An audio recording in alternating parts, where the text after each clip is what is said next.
Hello students, मैं पीयूष राजपूत और आपका अपना चैनल पीयूष कोचिंग क्लासेस। तो बच्चों, हमने अपने लास्ट क्लास में फिजिकल वर्ल्ड के बारे में पढ़ा था। उसमें हमने क्या क्या पढ़ा कि साइंस क्या है, फिजिक्स क्या है, फंडामेंटल फोर्सेस क्या हैं, क्या क्या उसमें कंजर्वेशंस लॉ हैं, ये सब सारी चीज़ें हमने अपनी लास्ट क्लास में पढ़ ली थी बच्चों।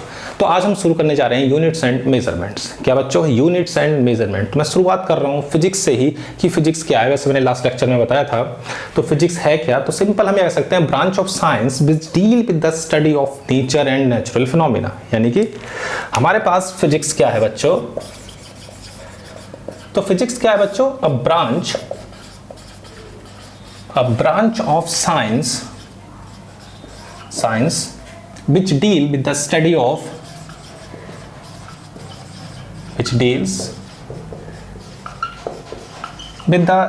of nature and natural phenomena। Clear है बात इतनी? तो फिजिक्स के अंदर में क्या क्या पढ़ रहे थे? नेचर और उसके फिनोमेना के बारे में पढ़ रहे थे। अब सबसे पहले जरूरत आती है कि हमें मेजरमेंट्स के लिए क्या क्या जरूरत है, यानी कि नीड्स फॉर मेजरमेंट्स क्या है। सबसे पहले हम ये देखते हैं, नीड्स फॉर मेजरमेंट्स। क्लियर है बात इतनी?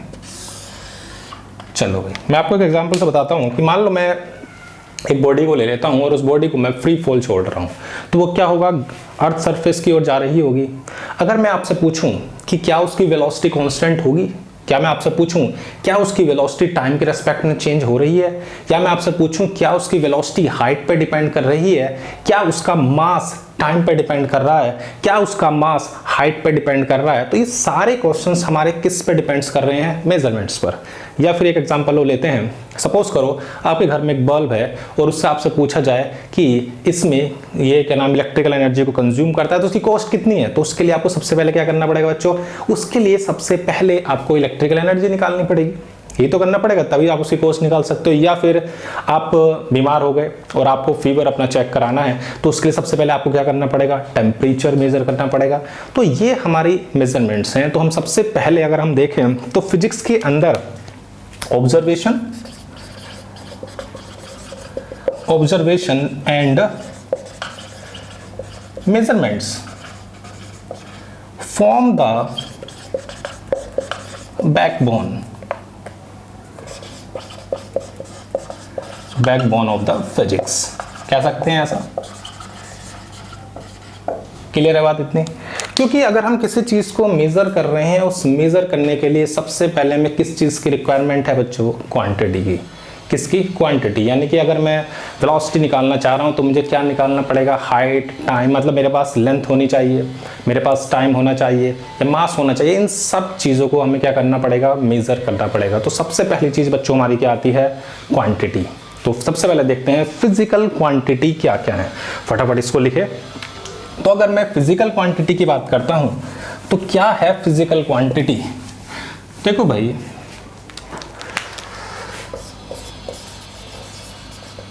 Physical quantity a quantity that can be measured and in terms of which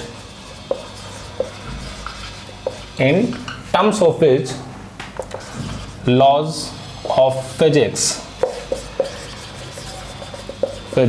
are described is called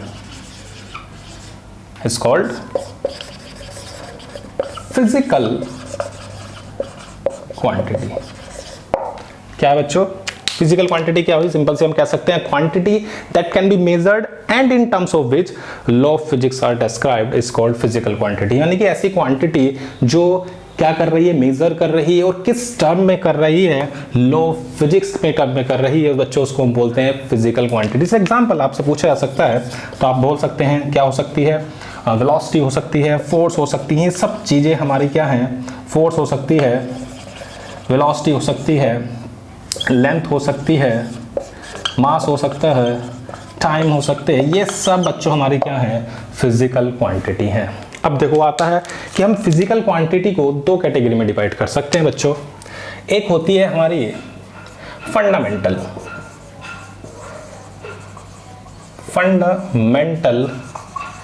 quantity, clear है इतनी बात। और बच्चों दूसरी हमारी होती है ड्राइव क्वांटिटी, क्लियर है। फंडामेंटल क्वांटिटी वो हैं जो दूसरों से डिपेंडेंट ना हो, क्या हो, दूसरों से इंडिपेंडेंट हो। यानी कि हम कह सकते हैं physical quantity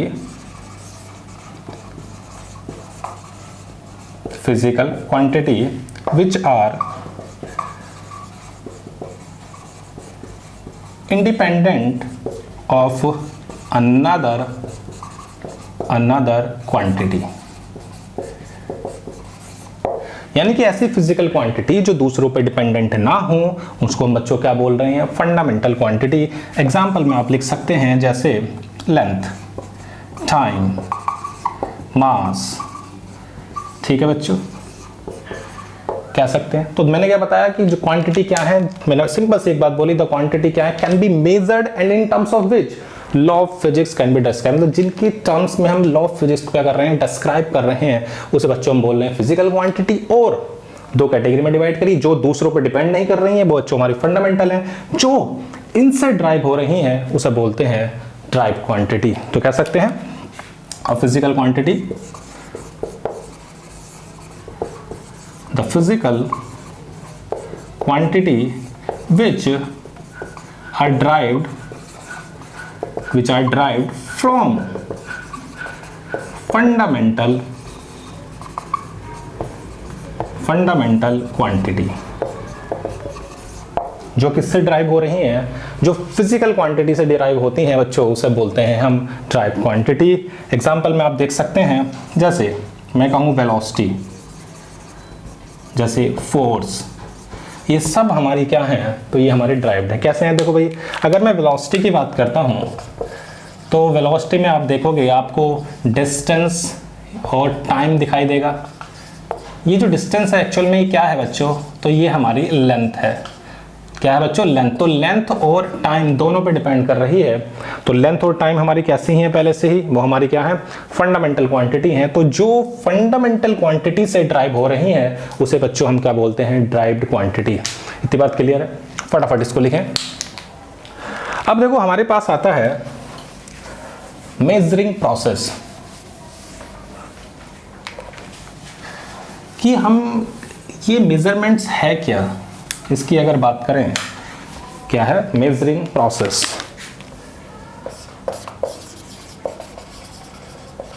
the measuring process, देखो मैं आपको एक सिंपल सी बात बोल दूं कि सपोज करो आपके पास एक रोड है, उसके आपको डिस्टेंस नहीं पता है, ठीक है ना। ये आपको मान लो एक रोड आपके पास है AB, ठीक है, और आपसे कहा जाए इसकी लेंथ बताओ, तो आप क्या करोगे, आप मीटर स्केल लेकर आओगे और आपने मीटर स्केल से नापना शुरू किया। 1 मीटर स्केल रखा, ठीक है बच्चों, फिर इसके आगे यहाँ से ही दूसरा मीटर स्केल रख दिया, यहाँ से ही फिर तीसरा रख दिया, और फिर यहाँ से ही चौथा रख दिया। तो आपने क्या करा, इसकी लेंथ को निकालने के लिए आपने इस मीटर स्केल से नापा।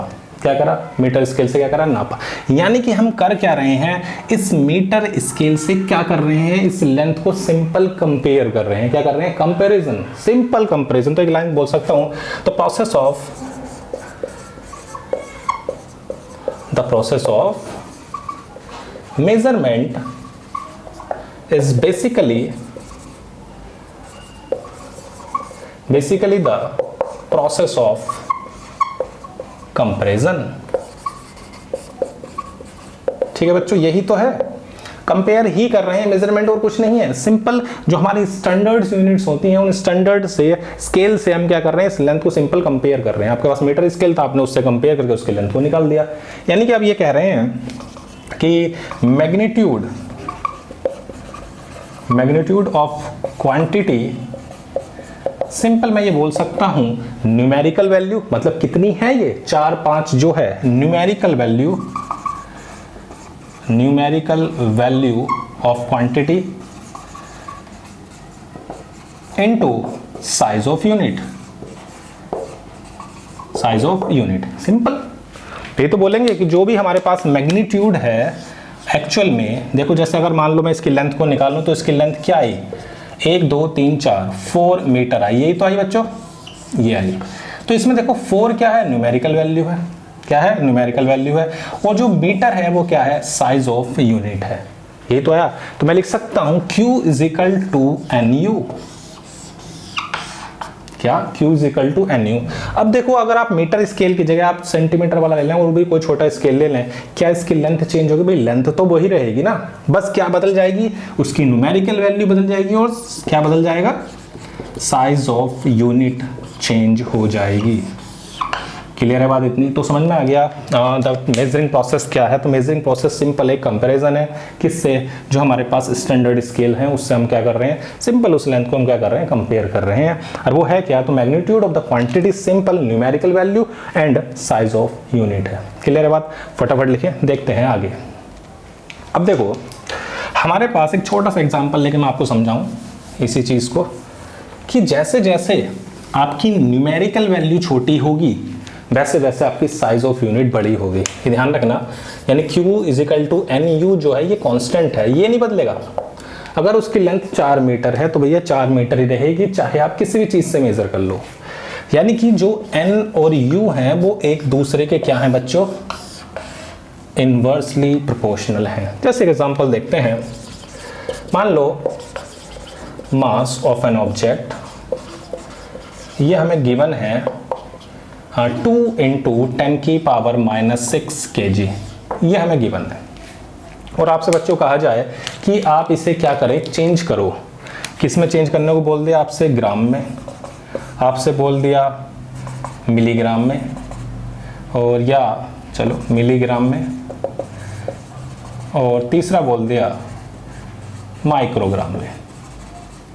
ठीक है बच्चों, मिलीग्राम का मतलब आपको पता ही है 10⁻³ ग्राम होता है, और ये आपको पता ही है ग्राम में क्या होता है, 10⁻³ kg होता है। चलो हम सभी देख लेंगे। अब देखो कन्वर्ट कैसे करते हैं, यहाँ पे ध्यान से देखो। अगर मैं यहाँ से देखूँ तो 2 इंटू 10⁻⁻6 और kg, तो ये बच्चों क्या है, हमारी न्यूमेरिकल वैल्यू, और ये बच्चों हमारी क्या है, साइज ऑफ यूनिट। अब अगर मुझे कन्वर्ट करना है इसमें तो हमारे पास एक अपना वही फॉर्मूला है, N1 U1 is equal to N2 U2। N1 क्या है बच्चों, तो 2 इंटू 10⁻⁻6 किलोग्राम, ये हमारे पास नहीं है, और ये बच्चों हमारे पास क्या है, ग्राम। तो अगर मैं N2 निकाल रहा हूं तो 2 इंटू 10⁻⁻6 kg अपॉन ग्राम। क्या मैं ग्राम को चेंज कर सकता हूं किलोग्राम में, तो बिल्कुल कर सकता हूं। मैं इसको लिख सकता हूं 10⁻³ किलोग्राम, ये कैंसिल, तो ये आ जाएगा बच्चों N2।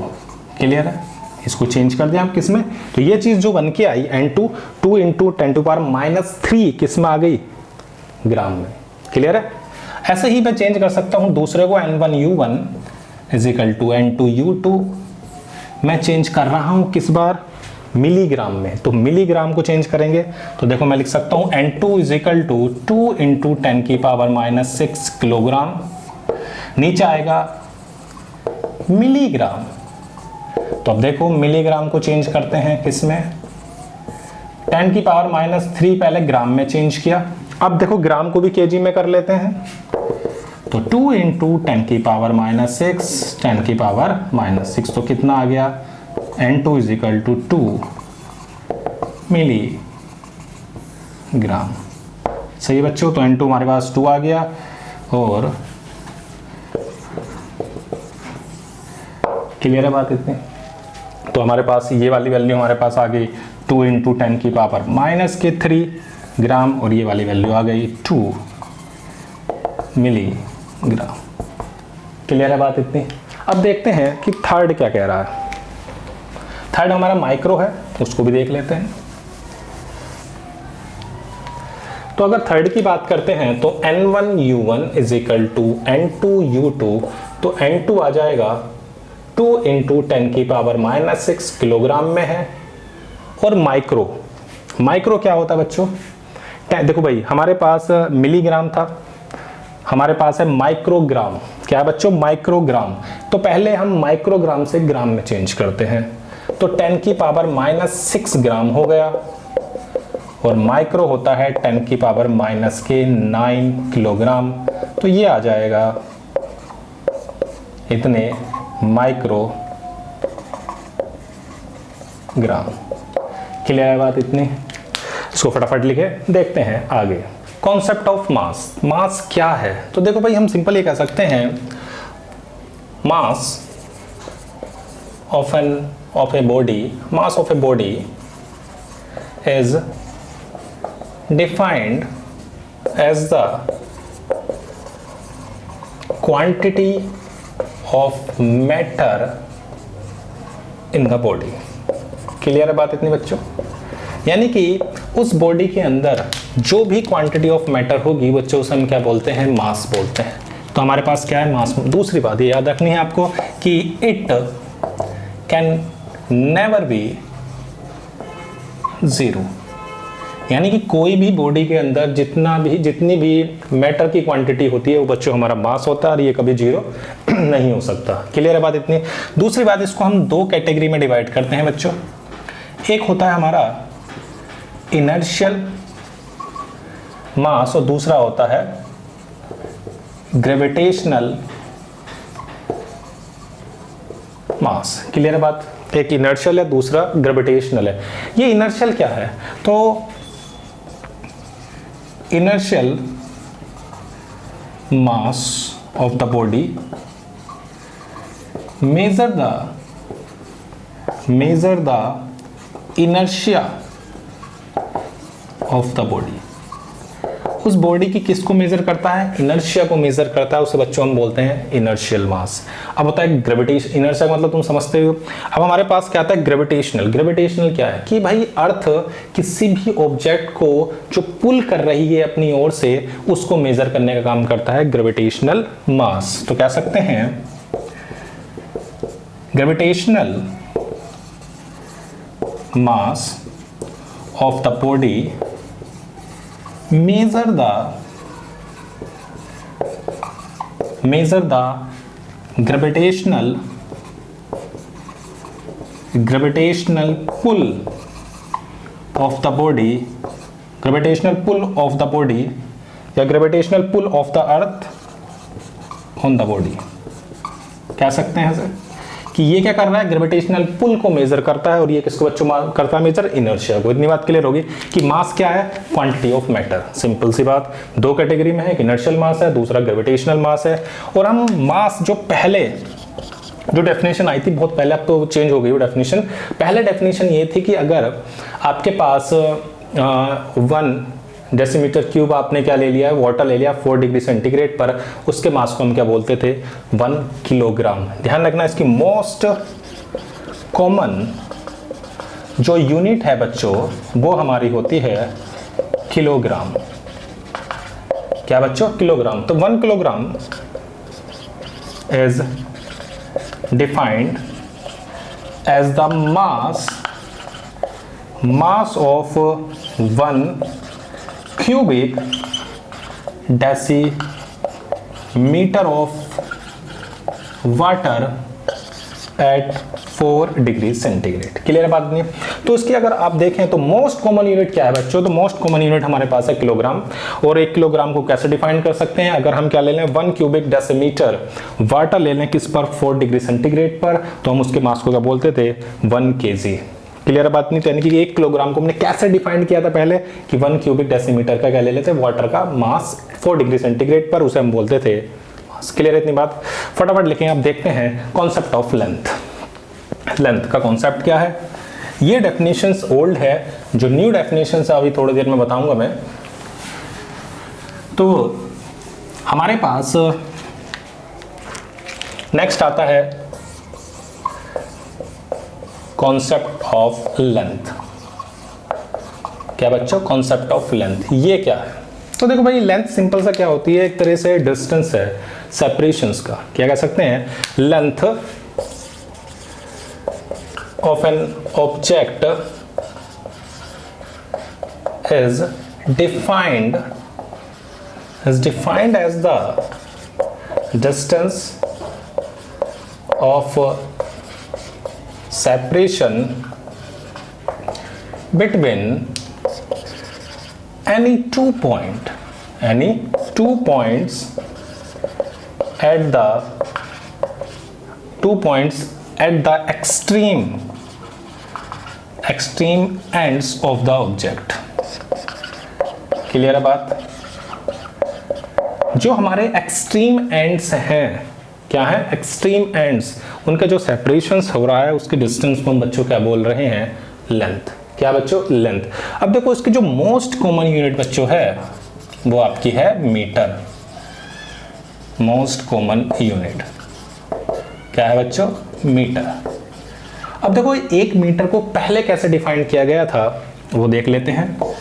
तो 1 metre was defined as the 1/10 millionth of the distance. 1 meter was defined as the 1/10 millionth of the distance from North Pole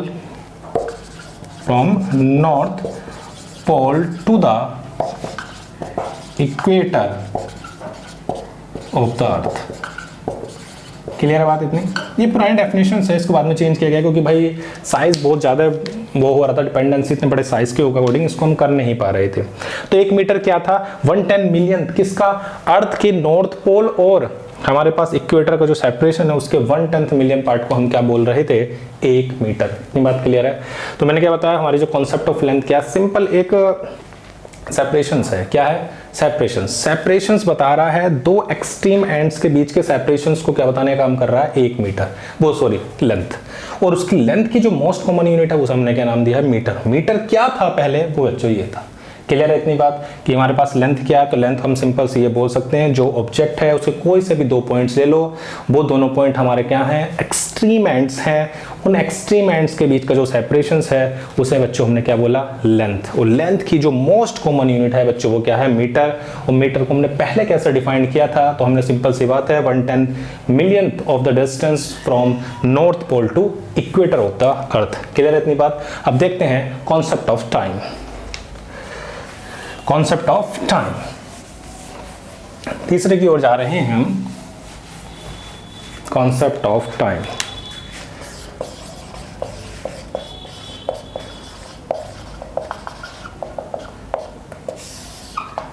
ठीक है भाई। टाइम क्या है?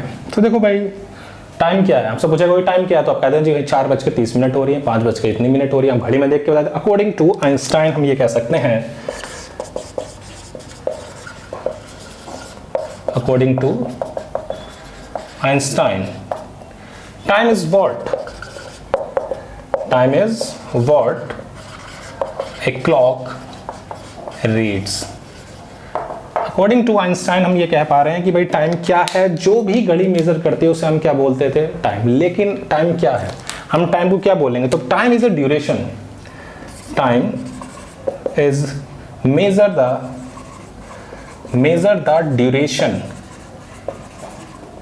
ड्यूरेशन बिटवीन, ड्यूरेशन किसको मेजर कर रहा है? ड्यूरेशन को। किसके? 2 इवेंट्स के बीच में जो ड्यूरेशन है उसको मेजर करने को हम क्या बोल रहे हैं बच्चों? टाइम। जैसे हमारे बॉडी के अंदर ही एक इनबिल्ट क्लॉक है, जैसे हमारा हार्ट, हमारे हार्ट की एक बीट के बाद जब दूसरी वो होती है बीट तो उसके टाइम ड्यूरेशन को भी हम बोल देते हैं। कितना धड़कता है? लगभग 72 टाइम्स धड़कता है 1 मिनट के अंदर। तो यानी कि हम ये कह रहे हैं ए time is measure the duration between the occurrence of 2 events। Clear बात इतनी?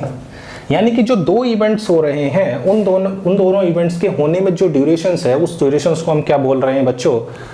टाइम। क्लियर बात इतनी? इसकी मोस्ट कॉमन यूनिट हमारे पास क्या है बच्चों? सेकंड। इसकी मोस्ट कॉमन यूनिट हमारे पास है क्या है बच्चों? सेकंड। अब सेकंड को पहले कैसे डिफाइन किया गया था? तो ये पेंडुलम के अकॉर्डिंग किया गया था कि जो एक पेंडुलम था अगर मैं इसकी लेंथ को 1 मीटर लूँ, इसकी लेंथ को 1 मीटर लूँ, तो इसके एक एक्सट्रीम से दूसरे एक्सट्रीम तक जाने में जो टाइम लग रहा था उस टाइम को हम बोल रहे थे क्या बच्चों, 1 सेकेंड। ये पहले हमारी डेफिनेशंस थी कि क्या थी, 1 second was defined as the time taken by simple pendulum of length 1 meter, and 1 meter is going to, कहाँ से जा रहा है, is going to one extreme ends to, is going to, या time taken by the simple pendulum of length 1 meter in going to one extreme position, extreme end से extreme position to another extreme points। Clear बात इतनी, एक extreme point से दूसरी extreme point तक जाने में 1 मीटर लेंथ के पेंडुलम को जो भी टाइम लग रहा था उसे बच्चों हमने पहले क्या बोला था, 1 सेकेंड। क्लियर बात, ये हमारी सारी ओल्ड डेफिनेशन है, ये मत समझना कि यही डेफिनेशन आपको याद रखनी है, नहीं, आपको डिफरेंट अब ये डेफिनेशन आएंगी वो आपको लर्न करनी है। तो हमारे पास ये क्लियर होगा कि कॉन्सेप्ट ऑफ मास कैसा आया। तो सिंपल सी बात है, कॉन्सेप्ट ऑफ मास बच्चों कहाँ से आया कि हम ये कह सकता हूँ कि जो भी हमारे पास क्वांटिटी ऑफ मैटर थी बच्चों, वो हमारे पास क्या थी, सिंपल क्या थी, हमारे पास मास। क्लियर है इतनी बात। मास क्या था हमने इसे डिफाइन किया, तो भाई 2 तरह के मास हमने लिए, एक इनर्शियल और एक ग्रेविटेशनल, उसकी कॉमन यूनिट हमने किलोग्राम ली। 1 क्यूबिक डेसीमीटर जो वाटर था 4 डिग्री सेंटीग्रेड पर, उसके मास को हमने 1 किलोग्राम बोला। ठीक है, तो उसके बाद लेंथ क्या है, तो सिंपल लेंथ क्या थी, एक डिस्टेंस है, सेपरेशन किस किस के बीच में, 2 एक्सट्रीम पॉइंट्स के बीच का जो सेपरेशन है उसको हमने क्या बोल दिया, लेंथ। और टाइम क्या हुआ, एक ड्यूरेशन, 2 इवेंट्स के बीच का जो ड्यूरेशन है उस टाइम को हम क्या बोल रहे हैं, टाइम। सिंपल सी बात है, क्या है, it is measure the duration between the occurrence of 2 events. Clear इतनी बात। इसकी जो मोस्ट कॉमन यूनिट है उसे क्या बोला गया, सेकंड। इतनी बात क्लियर है, फटाफट लिखें, बढ़ते हैं आगे। अब देखो बच्चों, हमारे पास आती है चॉइस ऑफ स्टैंडर्ड यूनिट। क्या क्या चॉइस है आपके पास स्टैंडर्ड यूनिट की, ठीक है बच्चों, चॉइस ऑफ स्टैंडर्ड यूनिट। ठीक है भाई, देखो भाई, चॉइस के ऊपर बात करें तो सबसे पहले हम ये कह सकते हैं उसका क्या होना चाहिए, सुटेबल साइज हो। ऐसा ना हो कि ना साइज बड़ा हो ना साइज छोटा हो। पहली बात, it should be easily accessible भी बोल सकते हैं, ये भी सही है, easily accessible, या it should be of accurate या suitable size।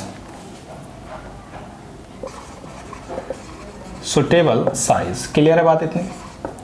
और ये भी कह सकते हैं कि ये टाइम के रेस्पेक्ट में चेंज ना हो, इट शुड बी रिप्रोड्यूसेबल। क्या हो चाहिए, रिप्रोड्यूसेबल हो। ठीक है, अगला, it does not change with time. Time के रेस्पेक्ट में क्या हो बच्चों, चेंज ना हो। हमारी जो भी यूनिट्स होंगी वो इजीली एक्सेसिबल हो, सुटेबल साइज हो, रिप्रोड्यूसिबल हो, और हम ये कह सकते हैं कि वो टाइम के रेस्पेक्ट में चेंज नहीं हो रही है, या फिर हम ये कह सकते हैं इट शुड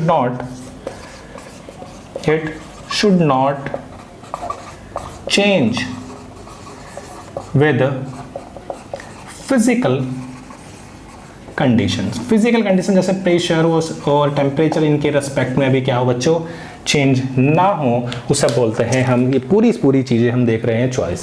जो भी हमारे स्टैंडर्ड यूनिट है वो सारी चीज़ें देख, मतलब एक तो इजीली एक्सेसिबल कर सके, रिप्रोड्यूस कर सकें, एक्यूरेट साइज हो, और टाइम के रेस्पेक्ट में और एट फिजिकल कंडीशंस जो हमारे यहाँ प्रेशर, वॉल्यूम, इनके रेस्पेक्ट में जो यूनिट हमारी चेंज नहीं होती उसी यूनिट को हम यहाँ लेते हैं स्टैंडर्ड यूनिट। अब देखो हमारे पास आता है सिस्टम ऑफ यूनिट। अगर हम सिस्टम ऑफ यूनिट की बात करें बच्चों, तो हमारे पास 3 है। एक होता है FPS सिस्टम, दूसरा होता है CGS सिस्टम, FPS, CGS और MKS, ये 3 हमारे पास सिस्टम है। इस अगर मैं FPS की बात करता हूँ तो देखो FPS जो हमारे पास ये लेंथ को जो मेजर करता है ये फुट होता है। क्या है? फुट। ये किसको मेजर करता है? लेंथ को। ये पाउंड है जो हमारे किसको मेजर कर रहा है? मास को। और जो टाइम को मेजर कर रहा है ये बच्चों को क्या है? सेकेंड। ठीक है। इसके अंदर अगर बात करें तो हमारे पास जो लेंथ को कर रहा है वो कौन है? सेंटीमीटर। सेंटीमीटर कौन से कर रहा है? लेंथ को। ठीक है। ग्राम किसको कर रहा है? इसके मास को। और जो टाइम है और वो हमारे पास सेकंड है। क्लियर है बात? उसमें देखें तो उसमें कौन है हमारे पास? मीटर। ये किसको चेंज कर रहा है? लेंथ को। दूसरा क्या है? किलोग्राम। ये किसको मेजर कर रहा है बच्चों? तो मास को। और दूसरा है हमारे पास सेकंड और वो कर टाइम। तो इसमें जो भी हम यूज़ करते हैं वो सबसे अच्छा हमारा बच्चों क्या है? MKS। क्यों है मैं बता दूं। देखो भाई FPS में सबसे बड़ी दिक्कत है कन्वर्जन। जब हम कन्वर्ट करते हैं तो उसमें मल्टीप्लाई बहुत सारी चीज़ें हो जाती हैं कि इससे मतलब ये हमारे कह सकते हो इनकन्वेंशनल साइज है, यानी कि उसमें मल्टीप्लाई करना ये सब करना बहुत ज़्यादा होता है। इसके अंदर CGS की बात करें तो उसका साइज़ छोटा होता है, स्मॉल साइज़ के होते हैं ये वाले। ये स्मॉल साइज़ है और इसमें मल्टीप्लाईज वगैरह बहुत ज़्यादा है, इसे कह सकते हैं इनकन्वेंटली स्मॉल साइज़ है। और दूसरी बात जो MKS सिस्टम है वो एकदम सही सिस्टम है, तो हमसे सबसे ज़्यादा जो यूज़ होता है वो हमारा क्या है? MKS system. अब जो MKS सिस्टम है उसको अगर हम एक्सटेंड करें, क्या करें? इसी चीज़ को हम एक्सटेंड भी कर सकते हैं। अगर हम करंट को भी दें तो हम इसको MKSA भी बोल सकते हैं, क्योंकि जो करंट है वो भी हमारे एक क्या है? फंडामेंटल यूनिट होती है बच्चों। अगर चाहो तो आप चार्ज की उसमें भी आप इसको दिखा सकते हो, क्योंकि चार्ज भी एक फंडामेंटल यूनिट की तरह ले सकते हो। तो MKSQ ये क्या है? हमारे पास एक्सटेंडेड है। तो क्लियर बात इतनी होगी कि इसमें भाई क्या है कि मल्टीप्लिकेशंस कन्वर्जन बहुत दिक्कत है, हम इसको यूज़ नहीं करते। और इसका क्या है? स्मॉल साइज है, इसलिए इसको भी कम यूज़ किया जाता है। मेनली जो यूज़ किया जाता है वो हमारा बच्चों क्या है? MKS सिस्टम है। क्लियर है इतनी बात? फटाफट लिखें, देखते हैं आगे। Definition of SI units. तो अब हम देखते हैं क्या डेफिनेशन ऑफ SI यूनिट्स, क्या जो हमारी स्टैंडर्ड इंटरनेशनल यूनिट्स हैं उनकी डेफिनेशंस क्या हैं। तो सबसे पहले बच्चों हमारे पास आता है मीटर। क्या है? मीटर। तो देखो मीटर को 2 तरह से डिफाइन किया गया। सबसे पहले standard metre, standard metre is exactly equal to 1650। Standard metre is exactly equal to, इतनी वेवलेंथ्स होती हैं उसमें, वेवलेंथ्स इन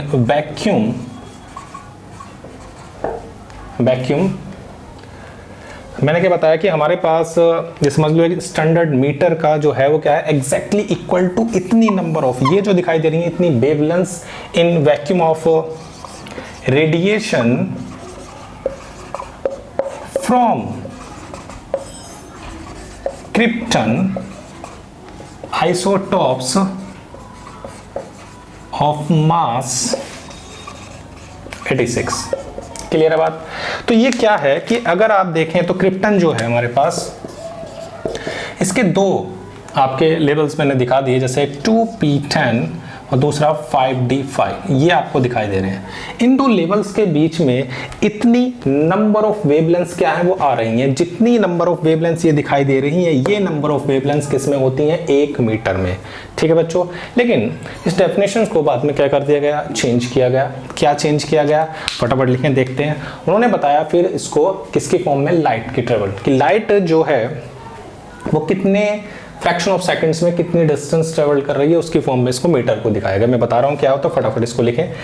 तो ये बात तो क्लियर हो गई कि क्रिप्टन वाली बात हमारी, कि क्रिप्टन का इन दोनों लेवल्स के बीच में जितनी नंबर ऑफ वेवलेंथ्स आ रही हैं वो वेवलेंथ्स कितनी डिस्टेंस में है? 1 मीटर में। अब कह सकते हैं 1 metre is defined as the distance, defined as the length of path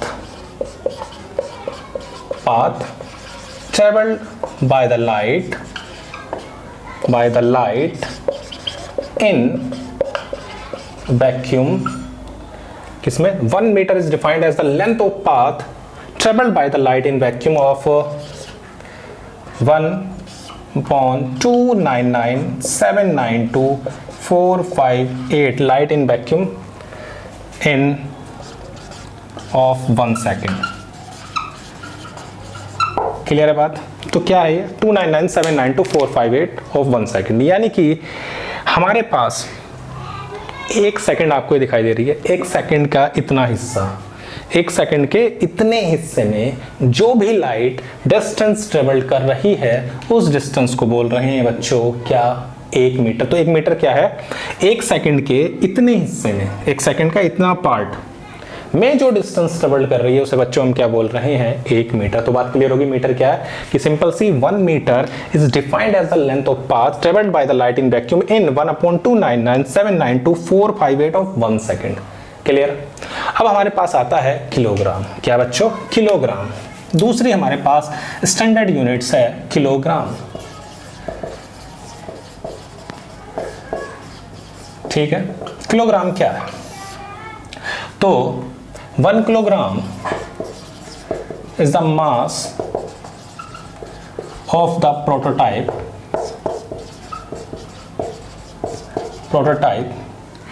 1 kilogram is the mass of the prototype preserved at the international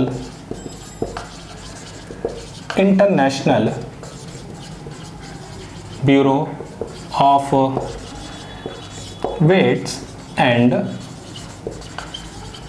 measures। यानी कि हमारे पास क्या लिया गया, एक अलॉय था। क्या बच्चों? अलॉय। ये अलॉय जो है किसका था? Platinum and iridium. Platinum and iridium का एक क्या था? अलॉय। उसका एक सिलेंडर लिया गया। क्या लिया गया बच्चों? सिलेंडर। और उस सिलेंडर की जो हाइट है, इसकी बच्चों जो हाइट ली गई वो 3.9 सेंटीमीटर। तो आप ऐसे कह सकते हैं कि प्लेटिनम इरिडियम अलॉय का एक सिलेंडर है जिसकी हाइट 3.9 सेंटीमीटर है। इस सिलेंडर का जो मास है उस मास को बच्चों हम क्या बोल रहे हैं? 1 kg, जो कहाँ पर है? पेरिस में International Bureau of Weights and Measure. इतनी बात क्लियर होगी। 1 kilogram is the mass of prototype of measure. क्या है ये जो चीज आपको दिखाई दे रही है कि प्लेटिनम इरिडियम अलॉय का जो सिलेंडर है, हाइट ऑफ 3.9 सेंटीमीटर, उस सिलेंडर का जो मास है बच्चों उसे हमने क्या बोला? 1 किलोग्राम। अब ये बात आती है कि प्लेटिनम इरिडियम ही क्यों? सिंपल सी बात है, देखो उसका रीजन क्या है कि प्लेटिनम इरिडियम इसलिए लिया गया क्योंकि ये तो बहुत ही लेस रिएक्टिव है। क्या है? ये कह सकते हो कि बिल्कुल ना के बराबर है, नॉन रिएक्टिव बोल सकते हो। दूसरा एक और बात है कि इसका जो वेट होगा वो टाइम के रेस्पेक्ट में चेंज नहीं होगा, यानी कि weight does not change with time. Time के रेस्पेक्ट में क्या होगा? चेंज नहीं होगा।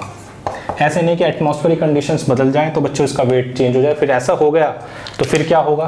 फिर तो हमारे मास भी चेंज होते रहेंगे। इसलिए हमने क्या लिया? प्लेटिनम इरिडियम लिया ताकि उसके मासेस में चेंजेस ना हो, उतना ही मास कंजर्व रहे, उसका उतना ही मास रहे, जिसके अकॉर्डिंग हमने क्या रखा है? किलोग्राम की डेफिनेशंस को दिया। इतनी बात क्लियर होगी। ये किलोग्राम क्या है कि इस प्लेटिनम इरिडियम का जो अलॉय है उस सिलेंड्रिकल अलॉय के मास को हमने क्या नाम दिया हुआ है? 1 kg। क्लियर है दोनों बातें? कि मीटर क्या है? मीटर हमने सिंपल सा बोल दिया कि जो भी लाइट 1/2997992,458 ऑफ 1 सेकेंड में जो भी डिस्टेंस ट्रेवल कर रही है वैक्यूम में, उस डिस्टेंस को हम बोल रहे हैं 1 मीटर, और ये हो गया किलोग्राम। फटाफट लिखें, देखते हैं आगे। अब देखो हमारे पास आता है किलोग्राम हमारा हो गया। अब आता है सेकंड। सेकंड की ओर देख रहे हैं।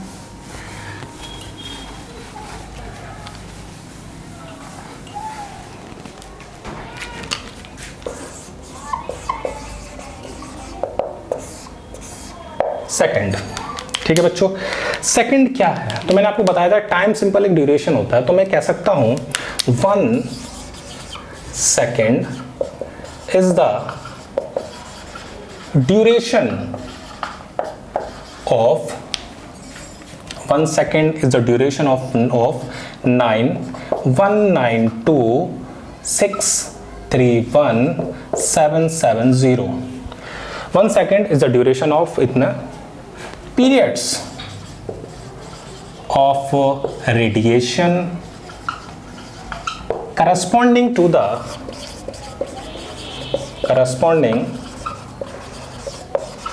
transition between two hyperfine level. क्या बताया मैंने? 1 second is the duration of witness periods of radiation corresponding to the transition between two hyperfine level of ground hyperfine level at the ground state of caesium 133 atom. Clear है बात इतनी कि 1 second is the duration of periods of radiation corresponding to transition of hyperfine levels at the ground state of caesium 133 atom. ये है क्या? देखो भाई, जो हमारे पास सीजियम है 133, अगर आप इसमें देखो तो इसके अंदर 55 इलेक्ट्रॉन की अगर मैं बात करूं तो 55 इलेक्ट्रॉन में 54 इलेक्ट्रॉन्स तो बिल्कुल क्या होंगे? न्यूक्लियस से बाउंडेड होंगे बहुत बढ़िया तरीके से। जो एक इलेक्ट्रॉन बच रहा है बच्चों, जो क्या बच रहा है? एक इलेक्ट्रॉन, उसका जो न्यूक्लियस से जो होता है ना इंटरैक्शंस, वो कम होता है। क्या होता है? कम होता है। वो होता क्या है? जब इसका न्यूक्लियस से इंटरैक्शन कम होगा तो इसके स्पिन की वजह से, अभी आप आगे केमिस्ट्री में पढ़ोगे, तो इनके स्पिन की वजह से इसमें एक मैग्नेटिक बिहेवियर डेवलप होते हैं। क्या होते हैं? Magnetic behaviour. तो जब ये इलेक्ट्रॉन अपने स्पिन की वजह से क्या कर रहा है? मैग्नेटिक बिहेवियर दिखा रहा है, तो इसका जो लेवल्स होते हैं, एनर्जी लेवल्स होते हैं, वो 2 लेवल में स्प्लिट हो जाते हैं। किसमें? ये जो एनर्जी लेवल्स हैं, किसमें? एनर्जी लेवल्स क्या कर रहे हैं? 2 लेवल्स में क्या हो गए बच्चों? स्प्लिट हो गए। इन 2 एनर्जी लेवल के जो स्प्लिटिंग है, इसी को बच्चों हम बोल रहे हैं हाइपरफाइन लेवल। क्या बोल रहे हैं? Hyperfine level. इतनी बात क्लियर होगी। मैंने क्या बताया कि हमारे पास जो सीजियम है उस 54 इलेक्ट्रॉन्स तो बाउंडेड है, जो लास्ट इलेक्ट्रॉन बचा हुआ है वो स्पिन की वजह से क्या करता है? मैग्नेटिक बिहेवियर शो करता है, जिसकी वजह से वो 2 लेवल में टूट गया। किसमें? 2 में। ठीक है भाई। अब जब उस पे हम उस इलेक्ट्रॉन पे बच्चों हम क्या कर रहे हैं? एनर्जी इंसिडेंट कर रहे हैं, लाइक माइक्रो वेव एनर्जी जब इंसिडेंट होती है तो ये क्या करता है? एक लेवल से दूसरे लेवल में चला जाता है। किससे? एक लेवल से दूसरे लेवल में। और जब वापस आता है, क्या? जब वापस आता है तो इतने नंबर ऑफ ट्रांजिशंस होते हैं इसमें ऊपर से नीचे आने में। इतनी बात क्लियर होगी कि यही क्यों है। दूसरी बात, सीजियम ही क्यों लिया गया बच्चों? ये भी एक क्वेश्चन बन जाता है कि सीजियम ही क्यों? तो उसका रीजन ये है कि जो सीजियम होता है उसकी एकदम राइट फ्रीक्वेंसी होती है। क्या होती है? बिल्कुल राइट फ्रीक्वेंसी। एकदम राइट फ्रीक्वेंसी पे क्या करते हैं? जब वो माइक्रो वेव उस पर इंसिडेंट की जाती है तो एकदम राइट फ्रीक्वेंसी पे ही क्या करता है? वो एक लेवल से दूसरे लेवल में जाता है। क्लियर बात होगी? बिल्कुल राइट फ्रीक्वेंसी, एकदम पर्टिकुलर फ्रीक्वेंसीज पर, इसीलिए हमने क्या लिया गया? सीजियम लिया गया। इतनी बात क्लियर होगी। क्या बताया कि 1 second is the duration of 91926317770 periods of radiation corresponding to the transition between 2 hyperfine level at the ground state of caesium 13। तो मैंने क्या बताया? सीजियम का जो एक इलेक्ट्रॉन है वो स्पिन की वजह से क्या कर रहा है? अपने एनर्जी लेवल को स्प्लिट कर लेता है, 2 में हो जाते हैं, यानी कि 2 लेवल्स बन गए। अब उन लेवल्स में क्या होता है? जब उससे माइक्रोवेव इंसिडेंट होती है तो एक लेवल से ऊपर लेवल में चलेगा, और जब वो वापस आता है तो वापस आने पर इतने नंबर ऑफ क्या कर रहा है? ट्रांजिशन। उसी ड्यूरेशन को बच्चों क्या बोल रहे हैं? 1 सेकेंड। क्लियर है मेरी बात? फटाफट लिखें, देखते हैं आगे। अब हमारे पास आता है क्या बच्चों? मोल। हमारे 3 हो गए, हमारा मीटर हो गया, किलोग्राम हो गया, और अभी हमने क्या देखा? सेकेंड। अब देख लेते हैं मोल। मोल क्या है? तो देखो भाई, 1 mole is the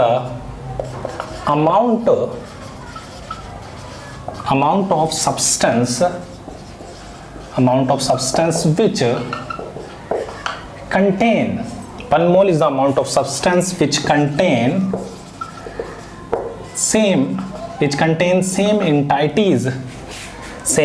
entities as contain 12 gram of C12 atom। सी ये इंटाइटीज क्या है? तो तो इंटाइटीज का मतलब आप समझ सकते हो सिंपल, ये इंटाइटीज का मतलब होता है एटम, आयन, मॉलिक्यूल, ये हमारे क्या है बच्चों इंटाइटीज। तो आप ये कैसे कह सकते हो कि 1 मोल क्या वो सब्सटेंस का वो अमाउंट है जिसके अंदर उतनी ही इंटाइटीज कंटेन हो रही हैं जितनी इंटाइटीज हमारा कार्बन C12 एटम का 12 ग्राम कंटेन करता है, उतनी ही इंटाइटीज 1 मोल कंटेन कर रहा है। इतनी बात क्लियर है कि यानी कि 1 मोल क्या है, तो 1 mole is the amount of substance, यानी कि क्या है अमाउंट ऑफ सब्सटेंस है, उसके अंदर उतनी ही इंटाइटीज का मतलब एटम की बात है, आयंस की बात है, मॉलिक्यूल्स की बात है, जितना हमारा 12 gram of C12 atom contain करता है बच्चों, उतना ही हमारा क्या करेगा 1 मोल ऑफ द सब्सटेंस करेगा। क्लियर है बात। तो 1 मोल ऑफ सब्सटेंस क्या है, एक हमारे पास क्या हुआ, क्लियर है इतनी बात कि 1 mole is the amount of substance which contain same entities as contain 12 gram of C12 atom. ठीक है, फटाफट लिखे देखते हैं आगे। कैंडेला, तो 1 कैंडेला क्या है, ये कैंडेला तुम कह सकते हैं 1 candela is the luminous intensity one candela is the luminous intensity in a given direction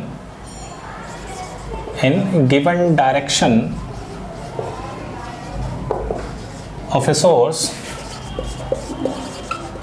emits monochromatic radiation of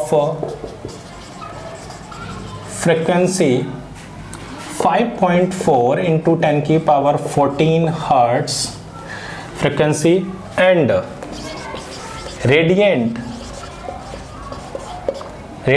intensity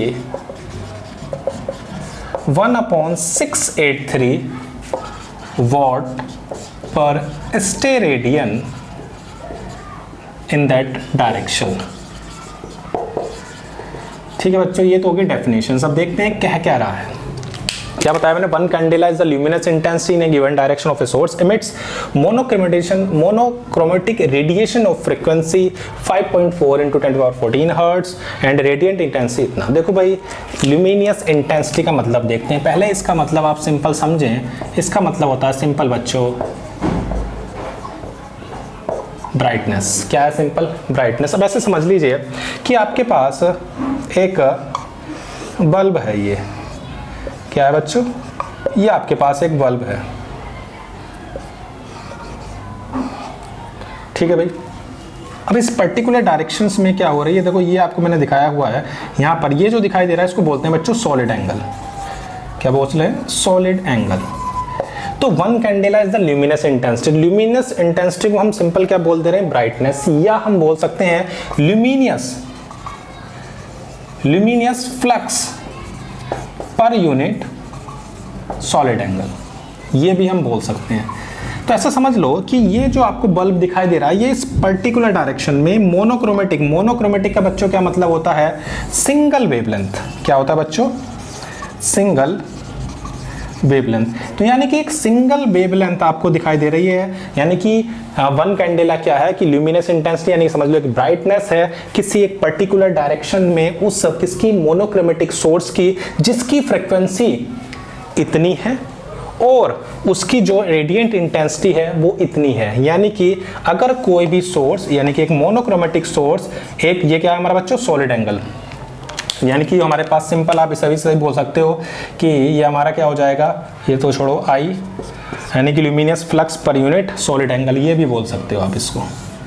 ठीक है बच्चों, तो मैंने क्या बताया सिंपल कि एक पर्टिकुलर मतलब मोनोक्रोमेटिक सोर्स एक गिवन डायरेक्शंस में क्या कर रहा है, हमारे पास इतनी फ्रीक्वेंसी की और इतनी रेडिएंट इंटेंसिटी को क्या कर रहा है, एमिट कर रहा है। तो उसकी जो ल्यूमिनियस इंटेंसिटी होती है बच्चों, उसे कैंडेला बोलते हैं। दोबारा बता दे रहा हूं मैं, हमारे पास एक मोनोक्रोमेटिक सोर्स हुआ, वो मोनोक्रोमेटिक सोर्स एक पर्टिकुलर डायरेक्शन में आपको क्या दे रहा है, एक ब्राइटनेस। समझ लो दिमाग में, ब्राइटनेस, ल्यूमिनियस इंटेंसिटी क्या है, ब्राइटनेस। वो ब्राइटनेस कितनी फ्रीक्वेंसी की है और उसकी इंटेंसिटी कितनी है, ये है। तो उसकी जो ल्यूमिनियस यानी जो ब्राइटनेस एंड ल्यूमिनियस इंटेंसिटी बच्चों, उसे हम क्या बोल रहे हैं, 1 कैंडेला।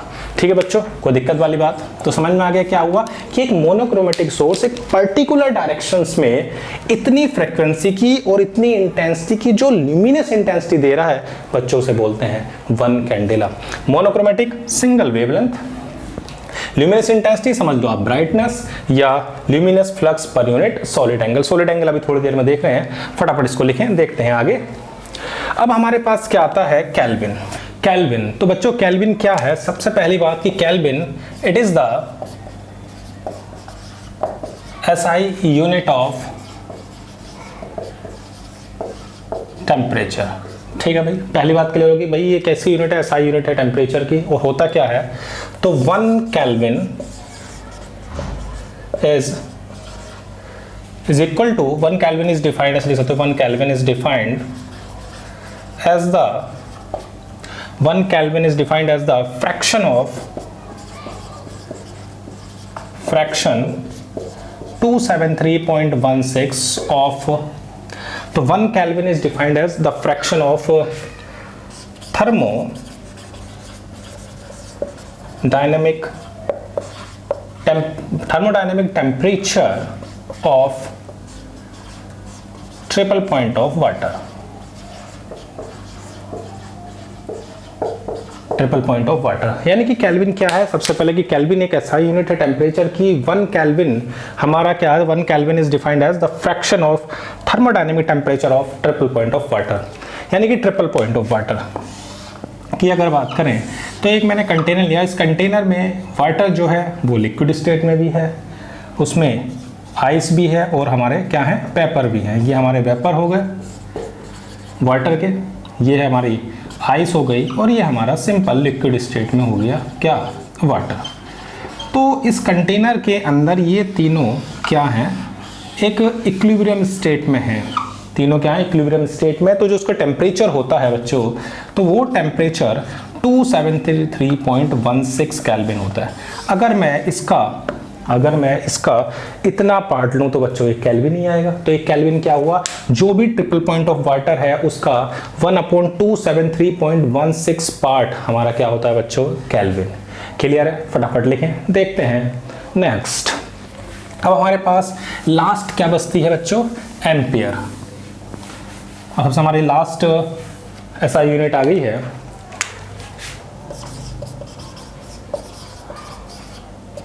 एम्पेयर। तो एम्पेयर क्या है? It is the SI unit of current. It is SI unit of current. ठीक है बच्चों, क्लियर है इतनी बात? अब ये होती क्या है, तो भाई 1 ampere is that constant current, is that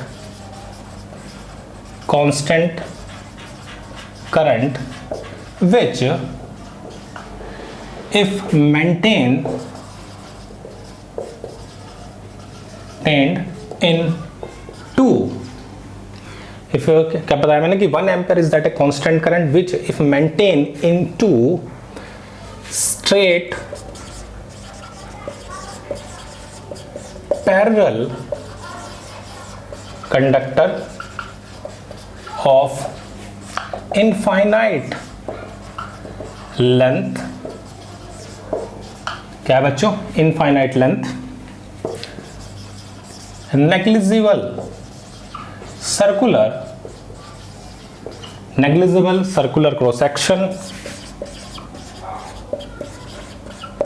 क्या है बच्चों, negligible circular cross section and placed 1 meter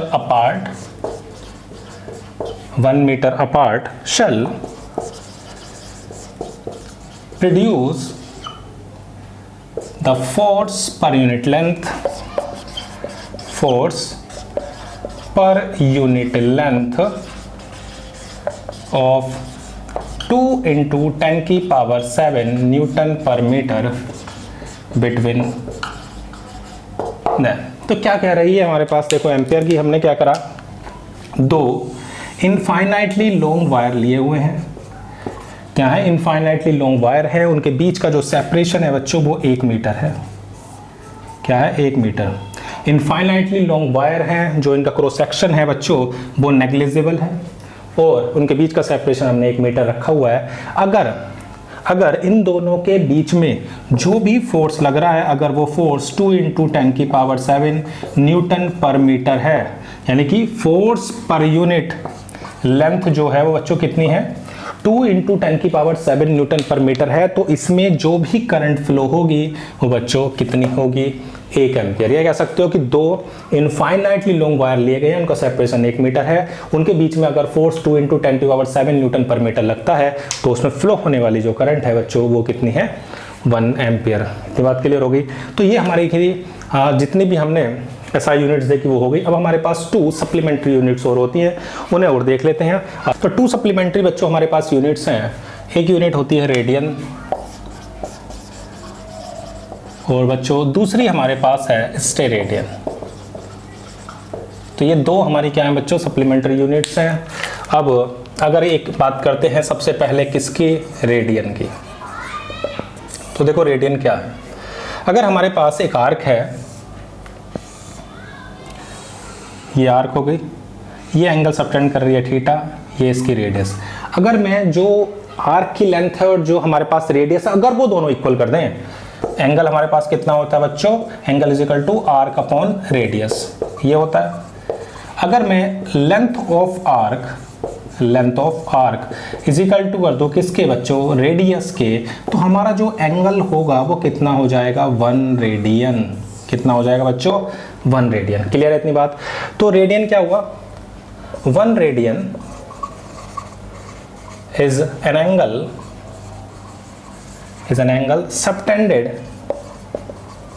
subtended at the center of circle by an arc of length equal to radius of circle। Clear है बात।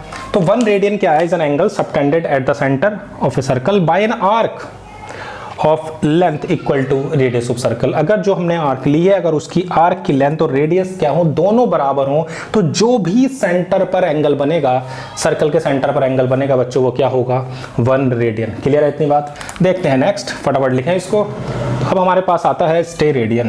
क्या आता है बच्चों, steradian. दूसरी सप्लीमेंट्री यूनिट्स है हमारी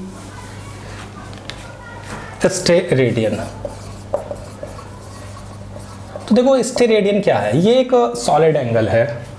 मान लो मैंने ये एक सरफेस ले ली और ये यहाँ पर एक एंगल फॉर्म करती है, यहाँ पर क्या कर रही है, एक एंगल फॉर्म कर रही है। इसको हम क्या बोल रहे हैं, सॉलिड एंगल। ठीक है बच्चों। तो steradian, 1 steradian is a solid angle, is a solid angle subtended at the center of sphere by the surface of sphere of which, ये देखो भाई मैंने क्या बताया अभी तक कि हमारे पास क्या है, स्टेरेडियन एक सॉलिड एंगल है जो किसके सेंटर बनना है, कि स्फीयर के सेंटर पे बनना है। कौन बना रहा है, कोई एक सरफेस बना रही है स्फीयर की। तो क्या बताया, 1 steradian is a solid angle subtended at the centre of sphere by the surface of sphere which is equal in area to the square of radius to the sphere, radius of the sphere। ठीक है बच्चों, clear है इतनी बात कि जो हमने surface लिया है उस सरफेस का जो एरिया होगा बच्चों वो क्या होना चाहिए, r² हो। तो हमारे पास क्या हुआ, सॉलिड एंगल, उसे कह सकते हैं सरफेस एरिया अपॉन r²। ठीक है। अगर ये सरफेस एरिया r² के इक्वल है तो आपका जो एंगल होगा वो 1 स्टेरेडियन होगा। क्लियर होगी बात। तो हमारे पास स्टेरेडियन क्या हो गया, तो स्टेरेडियन वो सॉलिड एंगल होता है जो एक सरफेस बना रही है, जिस सरफेस का एरिया उसके रेडियस के स्क्वायर के क्या है, इक्वल है। तो जो भी एंगल बनेगा उस बच्चों हम उसे क्या बोलेंगे, 1 स्टेरेडियन। तो फटाफट लिखें, देखते हैं आगे। अब देखो, ये तो हमारी होगी 2 सप्लीमेंट्री यूनिट्स भी हो गए, हमारी एसआई यूनिट्स भी होगी साथ। अब हमारे पास आती हैं कुछ प्रैक्टिकल यूनिट्स हैं, जो हमारे पास डिस्टेंस की प्रैक्टिकल यूनिट्स हैं। तो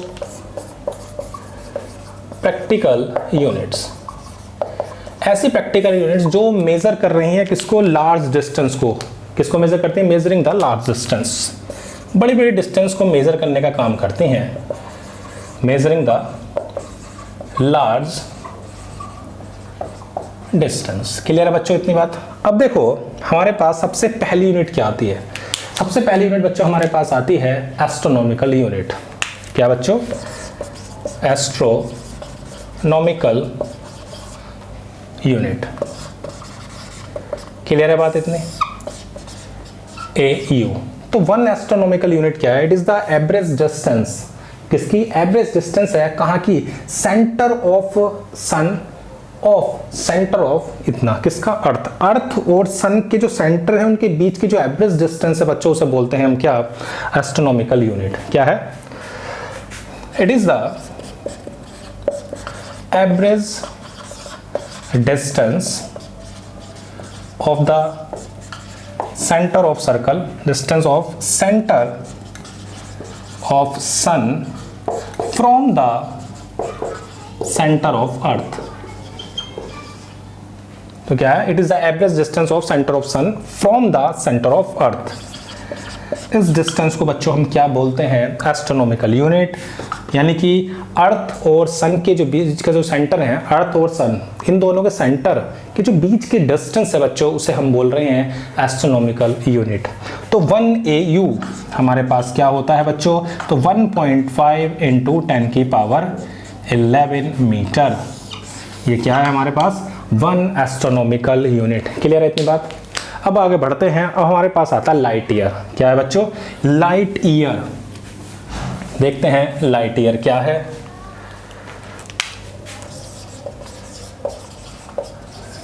लाइट ईयर, तो देखो भाई, लाइट ईयर सिंपल हम ये कह सकते हैं, जो भी सनलाइट एक साल में जो डिस्टेंस ट्रेवल करती है उसे बोलते हैं light year. It is the distance, it is the distance traveled by the light in vacuum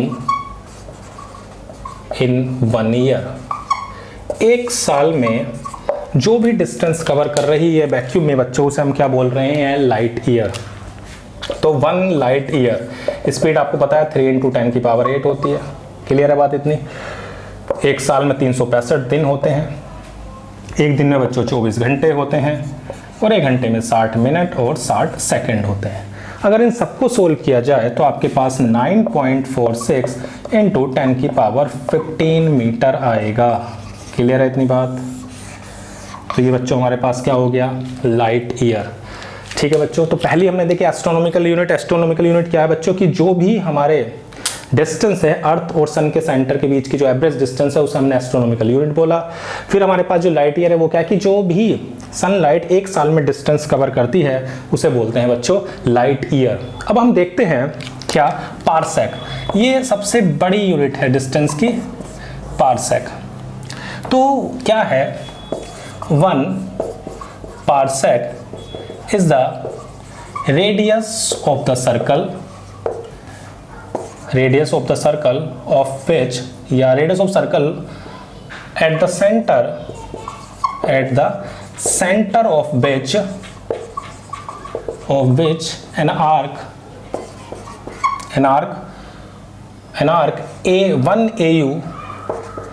one AU long subtends an angle 1 second।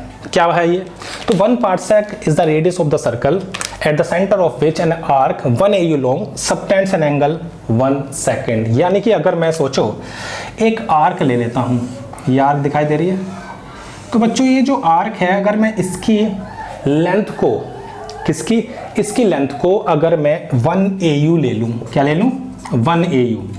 मैंने एक आर्क ली जिस आर्क की लेंथ 1 एस्ट्रोनॉमिकल यूनिट है, और ये अगर क्या कर रही है, 1 सेकंड एंगल फॉर्म कर रही है, तो ये जो डिस्टेंस आपको दिखाई दे रही है बच्चों, इसे बोलते हैं पारसेक। क्या बोलते हैं इसे? पारसेक। तो अभी हमने पढ़ा था कि angle is equal to arc upon radius पढ़ा था, ठीक है। आर्क हमारी क्या है, और हमारे पास रेडियस, हमारे पास क्या हो गया, angle is equal to simple arc upon radius. Clear है इतनी बात? तो हमें क्या निकालनी है, रेडियस। तो मैं ऐसा लिख सकता हूं क्या, radius is equal to arc upon angle, हाँ या ना, लिख सकता हूं। अब देखो एंगल बच्चों आपका किस में है, सेकंड में, तो पहले उसे मिनट में चेंज करते हैं, फिर डिग्री में, ठीक है भाई। अब अगर ये है तो मैं इसे ऐसा लिख सकता हूं, ये अगर मैं 60 से डिवाइड कर दूं तो बच्चों किस में चेंज हो गया, मिनट में, और फिर 60 से डिवाइड कर दूं तो बच्चों किस में हो गया, डिग्री में। और रेडियन में अगर चेंज करना है तो पाई अपॉन 180 से मल्टीप्लाई कर दो, ये बच्चों किस में आ जाएगा, रेडियन में। अब हमारे पास जो आर आ गई वो कितनी आ जाएगी, 1 एस्ट्रोनॉमिकल यूनिट आपके पास अभी आई थी, कितनी आई थी बच्चों, हमारे पास थी 1.5 इंटू 10 की power 11 upon pi upon 60 into 60 into 180। ठीक है बच्चों, अगर आप इसे सोल्व करोगे तो 1 पारसेक आ जाएगा 3.1 इंटू 10 की पावर 16 मीटर। ये आ गया हमारे पास। क्लियर है बात? तो हमारे पास तीनों आ गई।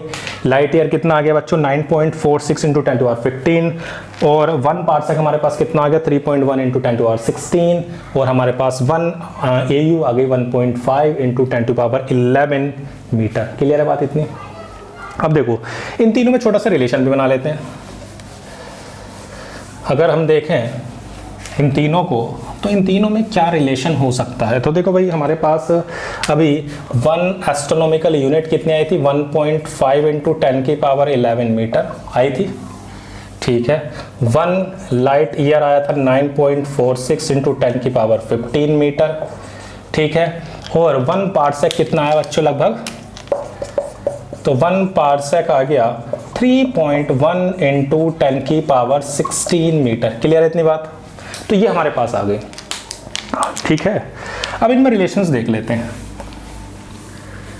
तो अब इनके रिलेशन की अगर बात करें तो पहले अगर मैं इन दोनों की बात करता हूं, तो मैं अगर 1 लाइट ईयर और 1 AU देखें तो 9.46 इंटू 10 की पावर 15 डिवाइड बाई 1.5 इंटू 10 की पावर 11, अगर ऐसा आप डिवाइड करोगे तो लगभग ये आपका 6.3 इंटू 10 की पावर 4 एक लाइट ईयर आ जाएगा। क्लियर है? और अगर मैं इन दोनों को लूं, 1 पारसेक और 1 लाइट ईयर अगर देखें तो कितना आता है, 3.1 इंटू 10 की पावर 16 अपॉन 9.46 10 टू पावर 15, तो ये आ जाएगा बच्चों आपका 3.26। तो 1 पारसेक हमारे पास कितना आ गया बच्चों, 3.26 लाइट ईयर। तो ऐसा इनमें आपस में रिलेशन भी निकाल सकते हैं। क्लियर है बात इतनी? तो 3 मैंने आपको बड़ी डिस्टेंस मेजर करने वाली बता दी, पहली एस्ट्रोनॉमिकल यूनिट, फिर दूसरी बताई लाइट ईयर, तीसरी बताई पारसेक। अब देखते हैं हम कुछ छोटी यूनिट्स जो हमारी स्मॉल डिस्टेंस को मेजर करती हैं। किसको बच्चों? स्मॉल डिस्टेंस को मेजर करने वाली हैं। क्लियर है? स्मॉल डिस्टेंस जैसे हमारे पास क्या होता है, माइक्रो, सिंपल सी बात है। 1 माइक्रोमीटर कितना हो जाएगा, 10 टू पावर माइनस के 6 metre. 1 nanometre 10 to power minus के 9 मीटर। ऐसी 1 एंगस्ट्रॉन 10 की पावर माइनस के 10 मीटर। ठीक है बच्चों। 1 FM तो 10 की पावर माइनस के 15 मीटर। तो इस तरह से हम बच्चों क्या कर सकते हैं, स्मॉल डिस्टेंस को भी हम क्या कर सकते हैं, मेजर कर सकते हैं। क्लियर है इतनी बात? फटाफट लिखे, देखते हैं आगे। Practical units for measuring areas. तो सबसे पहले बच्चों हमारी होती है बैरन। ठीक है बच्चों, ये सबसे छोटी यूनिट है, ये होती है 10 to power minus 28 metre square. ठीक है। उसके बाद बच्चों हमारे पास आती है क्या, हेक्टेयर। आपने एकड़ भी सुना होगा, हाँ भाई किसके पास कितनी एकड़ जमीन है, एकड़ भी होता है। तो इसमें होते हैं 4047 मीटर स्क्वायर। 1 हेक्टेयर हमारा होता है 10 to power 4 metre square. Clear बात बच्चों? तो ये कुछ एरियाज की हमारे पास क्या थी, यूनिट्स थी। अब हम देखते हैं मास। ठीक है बच्चों, क्या मास। तो प्रैक्टिकल यूनिट्स फॉर मेजरिंग मास। तो मास की बात करें तो मास की आपने सबसे बेसिक यूनिट क्या सुनी है भैया? किलोग्राम। किलोग्राम तो सबसे बेसिक यूनिट है। एक होती है टन। अगर टन की बात करते हैं तो एक टन में 1000 केजी।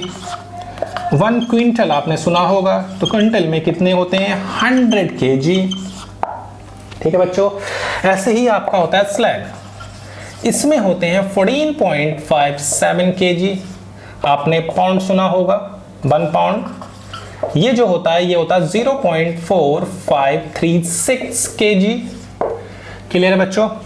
और इसी में एक सबसे बड़ी लिमिट होती है हमारे पास, चंद्रशेखर लिमिट, CSL। ये होता है 1.4 टाइम्स ऑफ मास ऑफ सन। सबसे बड़ी यूनिट है किसकी? मास को मेजर करने की। और सबसे छोटी होती है AMU, 1.66 इंटू 10⁻⁻27 केजी। ठीक है बच्चों। तो ये हमारी सबसे मास की सबसे छोटी यूनिट है। तो ये हमने क्या देखी? मास की। अब देखते हैं कुछ यूनिट्स, प्रैक्टिकल यूनिट्स किसकी बच्चों? हम देख रहे हैं टाइम की। क्लियर है बात इतनी? इसे फटाफट लिखें। अब देखो टाइम की अगर बात करें तो टाइम में हमारे पास सोलर आता है, सोलर डे सबसे पहले। अगर हम टाइम की बात करें तो सबसे पहले है सोलर डे। सोलर डे क्या होता है? It is the time taken by earth to complete 1 rotation about on its axis with respect to sun. ठीक है बच्चों। यानी कि अपनी एक्सेस के अबाउट अगर वो एक रोटेशंस कर रही है, उसमें जो भी टाइम लेती है बच्चों, उसे बोलते हैं सोलर डे। ऐसे होता है सैटरडे डे। बस इसमें ये चेंज हो जाता है, इसमें सन के रेस्पेक्ट में है, उसमें किसी स्टार के, डिस्टेंट स्टार के में होती है रेस्पेक्ट में। इट इज द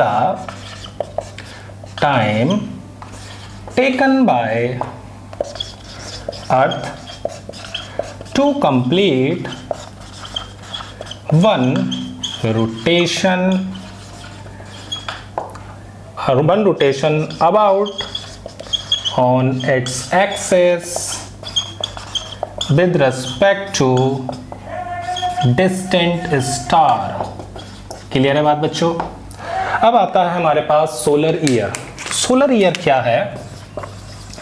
अगर हम सोलर ईयर की बात करें तो जो अर्थ सन के चारों तरफ घूम रही है, उसे एक पूरा रिवॉल्व करने में जो टाइम लेती है बच्चों, उसे बोलते हैं सोलर ईयर।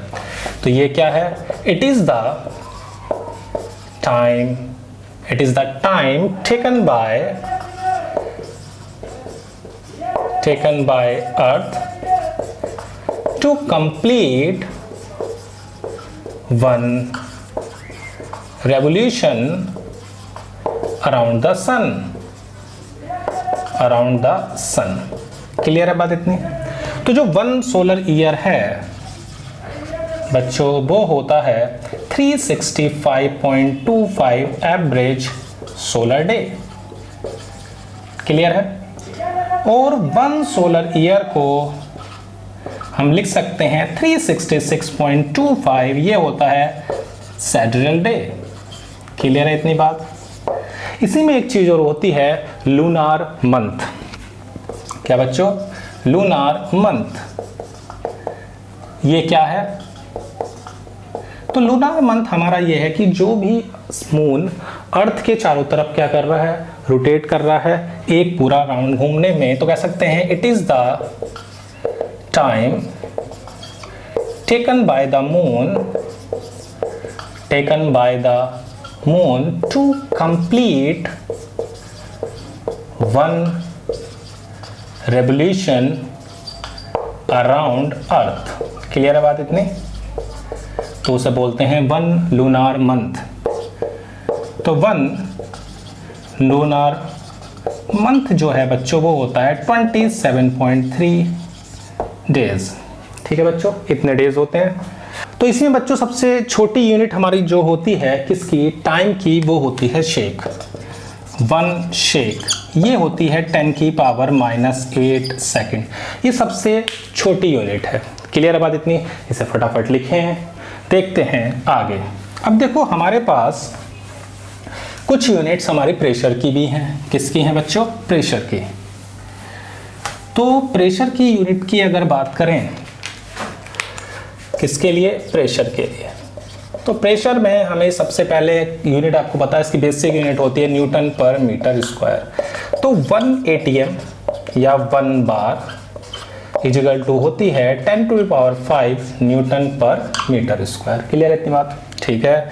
और 1 ATM हमारे होते हैं 760 mm ऑफ Hg या 76 सेंटीमीटर ऑफ Hg। क्लियर है इतनी बात? एक और हम यूज करते हैं टॉर। तो 1 टॉर इज इक्वल टू होती है 1 mm ऑफ Hg। क्लियर है बात इतनी? फटाफट लिखे, आगे देखते हैं। तो अब हमारे पास कुछ मैट्रिक प्रीफिक्स हैं, वो हम देख लेते हैं जो हमें याद रखनी है। जैसे 10 की पावर -1, -2, -3, -6, -9, 12, 15, 18, 21 एंड 24। ऐसे ही हमारे पास पॉजिटिव में है कुछ 1, 2, 3, 6, 9, 12, 15, 18, 21 एंड 24। अब देखो 10 टू पावर -1 ये होती है हमारी डेसी, ये हमारी होती है सेंटी, मिली, माइक्रो, ये होता है हमारे पास क्या? नैनो, पिको, फेम्टो, एटो, ये है जेप्टो और ये योक्टो। क्लियर है बात इतनी? अब इनके सिंबल देख लेते हैं। इसे डी से C, M, mu, N, P, F, A, Z और वाई। क्लियर है बात इतनी? ये हमारे पास होता है डेका, ये होता है हेक्टो, ये होता है किलो, ये होता है हमारे पास मेगा, ये होता है गीगा। ठीक है बच्चों? और ये होता है टेरा, एक्सा, ये हमारे पास होता है, तुम्हारे पास हो गया टेरा, ये हो गया पीटा, एक्सा, जीटा और योटा। क्लियर बात इतनी? तो ये हमारे पास इसके सिंबल देख लेते हैं। ये हमारे पास हो जाएगा डी ए, ये हेक्टो है हमारा, किलो, मेगा, गीगा, टेरा, पीटा, एक्सा, जीटा और ईटा। क्लियर है बात इतनी? तो ये बच्चों हमारे क्या थे? मैट्रिक्स प्रीफिक्स थे जो हमें याद रखने हैं। तो बच्चों हमने इस क्लास में देखो क्या क्या पढ़ लिया। सबसे पहले हमने शुरुआत करी थी फिजिक्स क्या, फिर उसे हमने थोड़ा सा आगे बढ़ाया तो हमने देखा कि मेजरमेंट्स की क्या क्या रिक्वायरमेंट्स हो रही हैं, और मेजरमेंट्स में हमने फिजिकल क्वांटिटी देखी। फिजिकल क्वांटिटी को भी 2 पार्ट में तोड़ा हमने, एक पढ़ा फंडामेंटल से एक पढ़ी ड्राइव्ड। फिर हमने उसके साथ साथ क्या देखे? कुछ सिस्टम्स देखे जैसे FPS, MKS एंड CGS। फिर उसके बाद बच्चों हमने सेंटर ऑफ कॉन्सेप्ट पढ़ा, किसका? मास का, लेंथ का और टाइम का। फिर उसके बाद हमने कुछ क्या देखें? SI यूनिट्स देखी। क्या क्या SI यूनिट्स थी? वो हमारी मीटर थी, किलोग्राम थी, एम्पियर थी, मोल थी, कैंडेला थी, केल्विन थी। और हमने फिर उसके बाद क्या नाम 2 सप्लीमेंट्री यूनिट्स देखी। जो सप्लीमेंट्री यूनिट्स क्या क्या थी बच्चों? एक रेडियन और दूसरी थी स्टेरेडियन। फिर उसके बाद हमने कुछ प्रैक्टिकल यूनिट्स के बारे में पढ़ा। फिर उसके बाद हमने क्या देखा? कुछ मैट्रिक्स प्रीफिक्स देखी। तो इस बच्चों इस क्लास में सिर्फ इतना ही। Thank you.